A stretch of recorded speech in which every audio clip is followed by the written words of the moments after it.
Hello again. Welcome to Astronomy Toronto. My name is Randy Attwood. Today we're going to be talking to amateur astronomer and science writer Terence Dickinson about his latest book, The Universe and Beyond, and about amateur astronomy and his experiences observing the skies.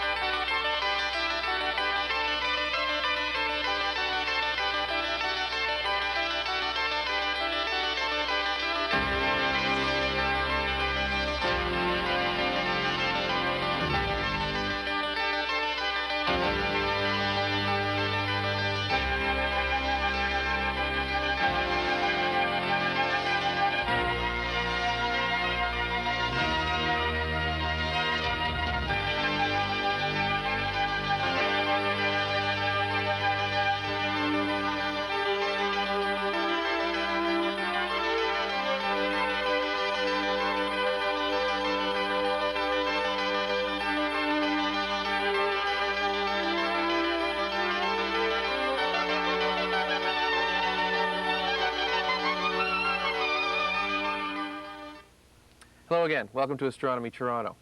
I'm your host, Randy Attwood, and with me today is Terence Dickinson, who is a member of the Royal Astronomical Society of Canada and a science writer and a very experienced amateur astronomer. So we're just going to chat about astronomy for the next half hour.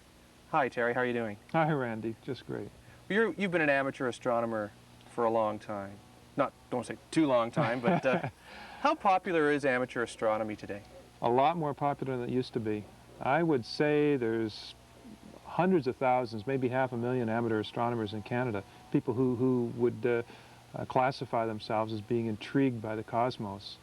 So there's a lot of them out there. And for the more serious ones, there's clubs to join and so on, and they take it seriously. But I think people who pick up an astronomy book or go out and know a few stars and take it a little bit beyond just a casual glance, there's a lot more than there used to be, believe me. Yeah, I think it's very true. You're saying there's different levels of amateur astronomy. I guess everyone is essentially an amateur astronomer if they look up and gaze and wonder. Mm-hmm. Yeah, in that respect, it probably cuts across all parts of the population. But people who take it a little bit farther by picking up a book or by learning a little bit more about identifying the stars or about recent cosmic discoveries, I classify that as an amateur astronomer, and I think that includes a lot of people. It's interesting that the first point you made about planets going around other suns. Many people probably don't know that we don't know of a certain planet going around a certain sun. If we do find it, what does that say about life in the universe? I think it says that life has to be likely. My feeling is right now, even though we don't know about those other bodies, that life is almost certainly exists on planets of other suns. You've got to find those planets first, and by just finding a couple of other stars that have them, then you can say with fair certainty that they're abundant in the universe. But even if you don't, the way stars come into being, the way the sun and other stars have been formed, implies that those planets should exist because they formed around our sun. And just given that alone, I think indicates that life should exist elsewhere because it has arisen here, just on that basis. It's partly a belief, but I think statistically, given the enormous numbers, the billions of trillions of stars that exist, that, gosh, it's hard to think of it the other way, that it only happened here. It's rather narrow-minded, isn't it? Or egotistical, maybe even. Yeah, it suggests a miracle. Suggests that somehow some magic was involved in the creation of our planet and the life on this world, and that it hasn't happened elsewhere is difficult for me more difficult for me to believe than that we are not alone. Well, what about, say, one of the questions that I'm sure makes you wince every time you hear it, but what about the UFO mystery that's been going on for, say, 30 or 40 years? You're saying that we don't know that there's life, but a lot of people are pretty convinced that they've seen spaceships floating around. And I've interviewed a lot of these people, and I don't know what the answer is. I don't even know what scientific discipline the UFO belongs into. Is it a psychological problem? Is it a meteorological thing? Is it an electrical phenomenon in the atmosphere? Is it astronomical? Are we dealing with hardware? Are flying saucers actually nuts and bolts things? Is something coming in from another dimension? I'm not suggesting that any of these are the answer. What I am saying is that all the research that has been done hasn't convinced me that we've even narrowed in on the field of science that's involved in these, because different cases imply different sources. And I think also implicit in your question is the stories of people actually being taken on flying saucers by sort of humanoid creatures. I don't know what to make of those. Well, you yourself saw a UFO in August, Terry. Tell us about that, because a lot of people might have seen the same thing. It was terrific. I was driving along the country roads around here in my car, and I looked out the window and I saw something like I'd never seen before. It was about the size of the moon, but only about a quarter of the brightness. And the moon was over here, and this thing was over here. And I thought, is that a cloud that is reflecting moonlight? Well, you don't get little round bright clouds. So I pulled over and watched this cloud drift across the sky and get larger and larger and fainter, and then it started to look like a spiral galaxy. You could see structures in it.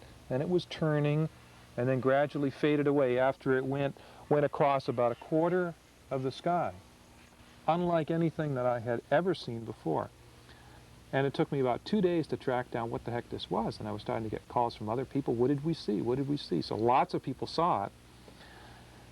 And what it eventually turned out to be was a booster rocket from a Japanese rocket that had put satellites in orbit 1,000 miles up, and then the booster rocket vented gas, apparently on a command from the Earth. It vented fuel, which turned into a gas and crystallized and formed this expanding cloud.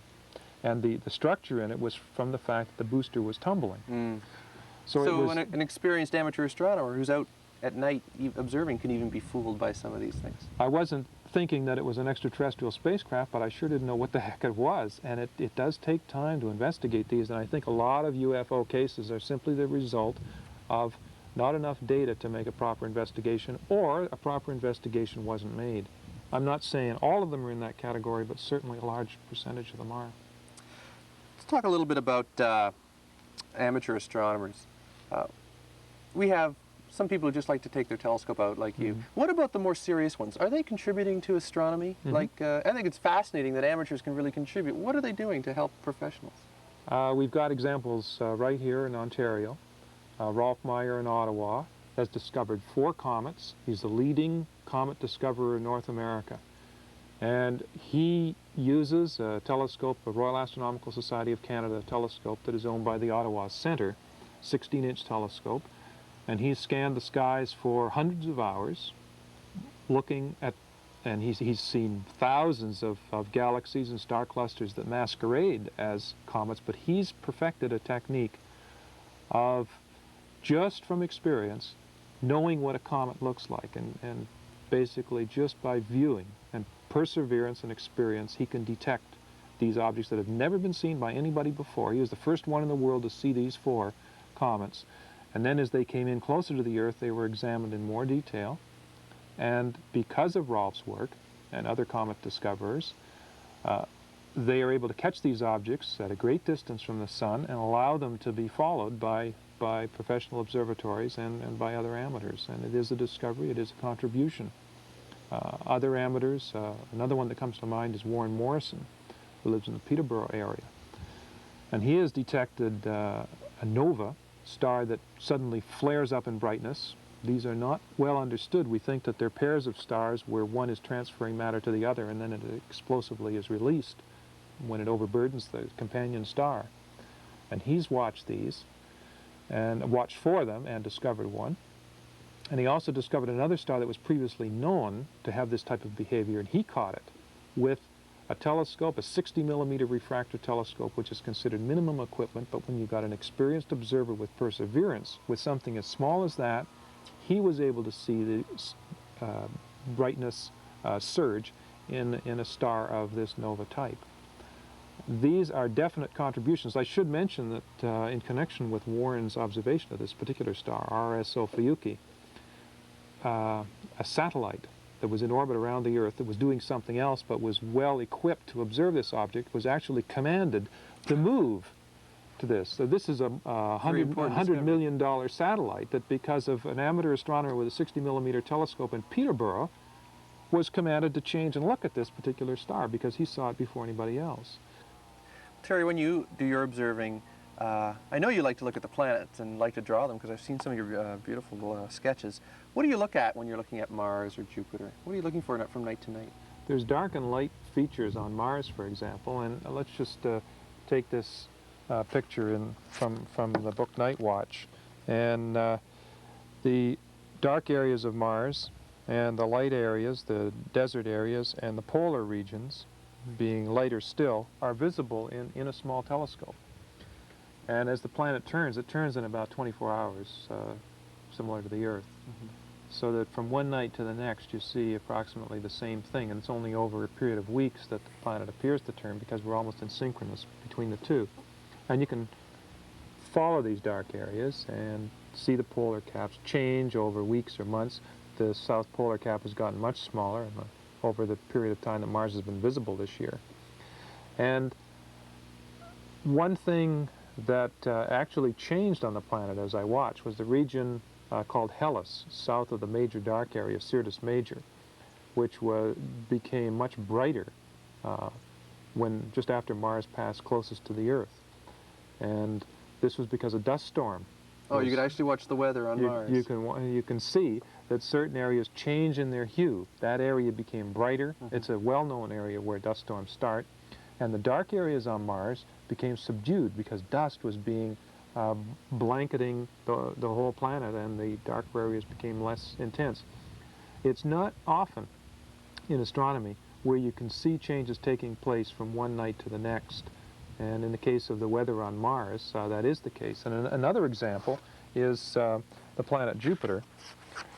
Here is a Voyager spacecraft photo of Jupiter showing very well the atmospheric structure, the belts, and the planet is entirely atmosphere. And these belts are different types of ice crystals, different color ice crystals in the planet's atmosphere. And here's a drawing of Jupiter that I made some years ago, showing the belts as seen through a 3-inch refractor telescope and showing the shadow of one of the moons on the planet. And this changes too. Jupiter rotates very rapidly in 10 hours, quickly for a giant planet. So in a matter of an hour or two, you can see these features turning before your very eyes. You can watch the shadow of the moon pass across the planet in a period of hours. I just am fascinated by the idea of looking at another world, a nearby neighbor world, and seeing stuff on it. And I have found that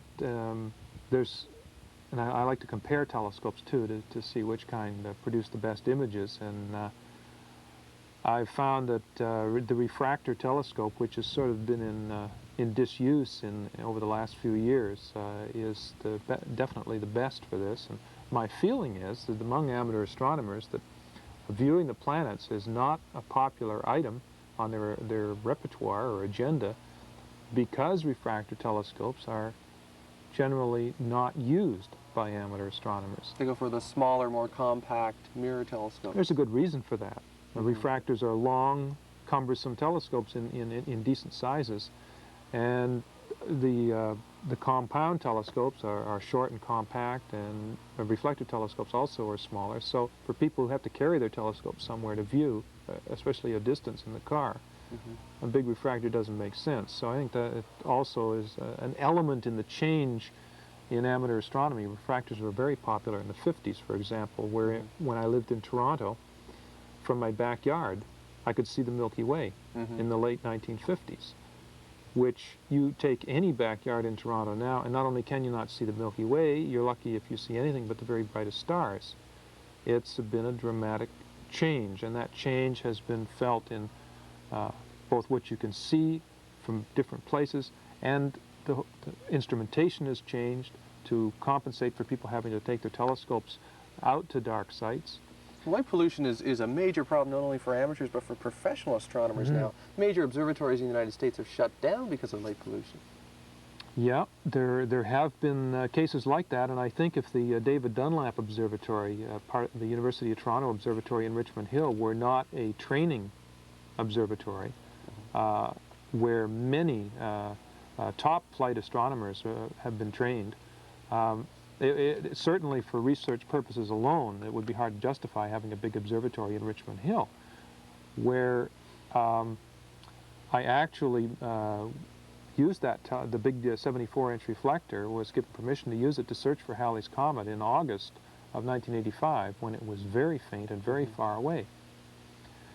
And as it turned out, my recollections of the stars that we were seeing through that telescope was comparable to what here in the country I see with my 10-inch telescope. Certainly that's not to say the 74 and the 10 are the same. There are many things that the 74 will do, especially the spectroscopic work. It's designed mainly for instrumentation as opposed to observing. Right, and there you need the big aperture. Yeah. But for visual observing, there's not that much difference between that telescope stuck near the city and a smaller telescope out here in the country. So it is definitely disturbed not only amateurs but professionals in having this scourge, in a way, of what I believe is simply an accident of design. The accident of design is the design of lighting fixtures for street lights. They are designed so that the casing for the lamp, a typical street light has this aluminum or alloy casing on the top, and then a bulb in the bottom that holds a mercury vapor or sodium light source. And it is designed such that the light goes down and out and up. Because if you stand on a hill and look down at a city, you can see those individual street lights. Now why, in a rational sense, should you be able to do that? You shouldn't. Yeah. The light from a street light should be playing down only, out and down, and not directly sideways. It's not doing any good going out that way, and especially it's not doing any good going out to the sky. So the redesign could still give you light for safety purposes, but also make the skies darker. More light, because more light would be, that light that goes up would be reflected down, and it would actually be more efficient. And I feel that just somewhere back in the 50s when these lights were designed, I don't really know. One of these days I'm going to find out as to the whole history of this whole what I think is an unfortunate mistake, because it's wrecked the skies. Yeah. Many school children, I guess city school children, have just read about the Milky Way. They probably haven't even seen it. Mm-hmm. You write the weekly column in the Toronto Star Universe. Mm-hmm. How much response do you get from that article? People writing into you? Oh, I get a letter every week or two, and usually it's a question.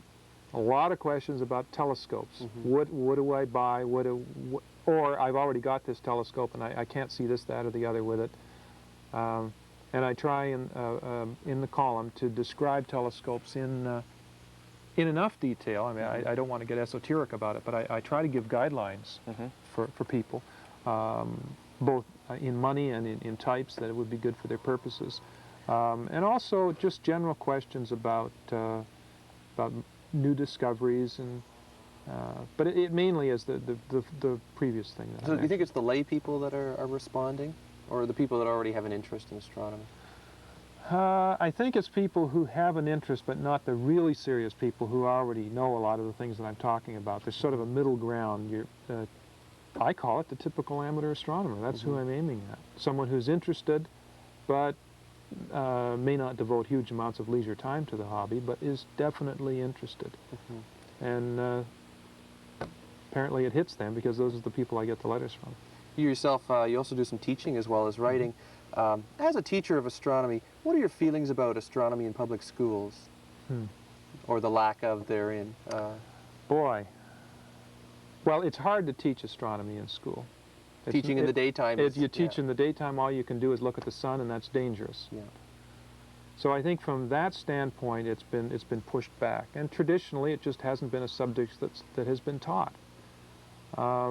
There's a lot of other things that traditionally haven't been taught that I think should be. So it's just a matter of what can be fit in. So really, it's a problem I think that is not just isolated to astronomy, but is a lot of other subject areas that I think are important, that kids should be exposed to, that aren't. So it's just a historical circumstance. If you go back a century, astronomy was taught in the 19th century. in A lot more school. Latin taught back then, too. And a lot more other subjects that I think we would find pretty, pretty dry along with the astronomy. So, I don't know, maybe it's just an evolution. Maybe in the 21st century it is going to go, kind of swing back and be a major subject again. Well, the book that you wrote a few years ago, Night Watch, has sold very well. Why don't you hold it up and plug your book? Sure. I've read it. I've reviewed it. It's a fantastic book. I wish I had that. I think I wrote, I wish I had that book when I started out as an amateur astronomer, because it just tells it the way it is. That's, I think, the overriding thing that I had in mind was what would I have wanted when I started out. And there were a few books available, but none of them came up to what I really wanted. And even today, I couldn't find any one book to recommend to people. I would say, get this, this, and this. And I wanted to put the whole thing between covers. And so Night Watch was the result. And it seems to have hit the mark. It's done very well. It's third printing. Fourth now. Fourth printing. Yeah. And you have another book that is probably out when this is aired, The Universe and Beyond. Tell us about this latest book. Universe and Beyond is a voyage into the wonderment of astronomy. It's loaded with color pictures. It takes us from the moon right to the edge of the universe and even steps back to give a view of, hypothetically, what our universe and others, the relationship of them might be. We talk a little bit about extraterrestrial life in the book, and how the Earth was born and stars are born and evolved, different types of stars. What it would be like to be on hypothetical planets of other stars, how galaxies fit into the whole scene, where galaxies come from. I try to, well, the title says it all. I try to include everything in it, and it's, well, we'll see how that goes. We'll see how that... Well, we're all looking forward to reading it, I'm sure. Anything exciting coming up? Comet Halley's gone. Any bright comets? Can we tell if a bright comet's going to come shooting by one of these days? Or what are you looking forward to in the near future? I think the one thing, more than anything, that I'm looking forward to, and I may not live to see it, is the next supernova. The last supernova was in the year 1604, and the one before that was in 1572, and they came a century or two fairly frequently before that. Supernova is a star that completely destroys itself and produces a lifetime's worth of star energy at once and becomes enormously bright in our skies. The one in 1572 was brighter than Venus. And not only would we learn a lot about these, but it would be the kind of beacon that it wouldn't be like Halley's Comet where you have to go out to really dark sight to see it. It would be something that would shine brighter than anything else except the moon, and would focus attention, I think, on the cosmos around the world, cutting across all cultures in a way that nothing has done before, or probably could. And other than, say, a big meteorite crashing into the Earth, but I don't want to look forward to that in case it's a little too big. That's right. But something like a supernova would be harmless but spectacular. Now, that's not predictable. We're not waiting Absolutely for not. Next week or next year for something like that. It could happen anytime. It could happen next century or the century after that, or, yeah. Something that's a little more predictable, our comets, they do come regularly, once a decade. Pretty well we get a nice naked eye comet. The last one was in 1976 with Comet West. Comet Wilson may be a naked eye comet, which will be visible in the spring of 1987, but only from the southern hemisphere. Again, we lose out. Again, boy. We've got to turn the Earth over. That's right. And get our turn. But again, bright comets, you know, they seem to be so regular in the 1800s. You look at books, and here's the bright comet of 1892 and all that. Do we know why that is? I think it's partly due to the fact that they didn't have streetlights in the last century, and that people actually were more stargazers then than they are now, because no matter where you lived, you could step outside your house and you could see the Milky Way. There was no interfering lights. And I think that every comet that came by attracted a lot of attention. There wasn't too much competition for people's attention either. What drives you to go out into the cold in the wintertime and set up the telescope and get into your, what I like to call a time machine or spaceship? Absolutely. Boy, that's it. It's just a vehicle to take me away. And my whole life, I guess I'm an escapist at heart, but just being able to go out and to see those distant worlds, the galaxies, the star clusters, and to know that you're looking at whole cities of stars and sometimes giant metropolises of stars that just appear as hazy patches in the telescope, but they are actually like this galaxy in which we inhabit, and we know contains billions of stars and probably billions of planets. And yet there it is. It's just that little misty patch. I never cease to get a different feeling than I experience at any other time. And people who aren't into amateur astronomy just don't get the opportunity to have this surge, this rush of extraterrestrial vibes that you get. And no matter how many times you look, you get it again. The first time is perhaps the best, or the first time with a different telescope. Each telescope shows things differently. Some telescopes show some objects much better than others. And then that telescope that doesn't show one thing too well will show something else really well. And so there's the, as I've changed telescopes, I guess I'm on about my 20th now, I go out and explore in a whole new way and see things. Sometimes some particular object I'll see better with that telescope than I've ever seen before, or even buying a new eyepiece will give me a different kind of view. That's the magnifying device that you put where you look in the telescope. You essentially see something different every time you set up the telescope then? Yeah, because the atmospheric conditions are different too. Mm-hmm. When the sky is a little bit hazy, you might see a planet sharper than you would see it on a crystal clear night. Mm-hmm. When the sky is very dark and bright, you see the Milky Way, just say with your eyes, with clarity that you haven't seen for a year. And these images do fade, and it's nice to get them recharged. And then there's the whole cerebral aspect of it, of just going out and say, gee, there, the arc of the Milky Way that's our galaxy.